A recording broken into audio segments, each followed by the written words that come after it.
میرے دوستو، منزل پہ آپ نہیں پہنچے۔ اگر آپ نے چاہا کہ بس ایک بل پاس ہو گیا، خواب خرگوش کے مزے لو، سو جاؤ، تو یہ غفلت آپ کو بہت نقصان پہنچائے گی۔ جو مخالف قوتیں ہیں وہ بہت منظم، بہت متحرک اور بہت سرگرم عمل ہیں۔ ضرورت ہے کہ ہندوستان کے کونے کونے کا ہر مسلمان اپنے طور پر ہر لمحہ باشعور رہے اور ہر آواز پر لبیک کہنے کو تیار رہے۔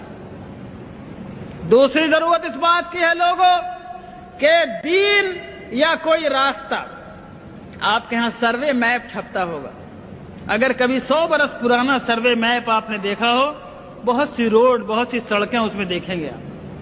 آج تلاش کریں گے وہ سڑک نہیں ملے گی، وہ ڈیڈ روڈ ہو گئی۔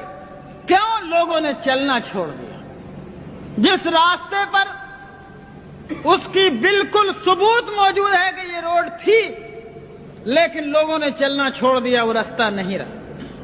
اور جہاں راستہ نہیں تھا لوگ چلنے لگے تو لوگوں کے راستہ لگا لینے سے راستہ بن جاتا ہے۔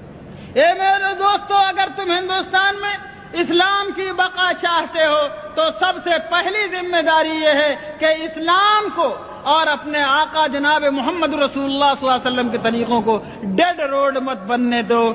یعنی اس پر اگر تم چلنا چھوڑ دو گے تو کسی سرکار کو ضرورت نہیں ہے اس کو بند کرنے کی، خود بخود بند ہو جائے گا۔ اگر مسلمانوں نے یہ فیصلہ کیا کہ شریعت کو ہم اپنی زندگی پر جاری اور نافذ کریں گے اور اللہ کی شریعت کو ہم اپنے اوپر لاگو کریں گے، اگر ہم سرکار کے دباؤ کے بغیر، کسی گورنمنٹ کی طاقت کے بغیر، کسی پولیس کی لاٹھی کے بغیر، چونکہ ہم مومن ہیں اس لیے ہم اللہ کے حکم پر چلیں گے، ہم نکاح میں وہ طریقہ اختیار کریں گے جو اللہ نے بتایا۔ ہم وراثت بانٹیں گے، یہ نہیں ہوگا کہ بہن کا حق مارا جائے گا۔ کوئی تھوڑی بہت معمولی کھیت کی زمین ہے تو بٹ جائے گی، لیکن باپ کی دکان دبئی میں تھی تو یہ نہیں بٹے گی۔ اور شہر میں مکان تھا، مدراس میں اور پٹنہ میں اور دلی میں، تو وہ نہیں بٹے گا، اس میں بہن کو حق نہیں ملے گا۔ غلط بات ہے۔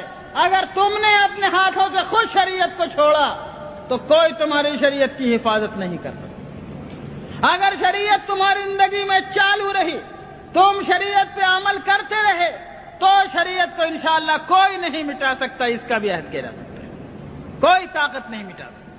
بس پہلی ذمہ داری یہ ہے کہ لوگوں جس طرح نماز کو ضروری جانتے ہو، لوگوں جس طرح روزے کو ضروری سمجھتے ہو، زکات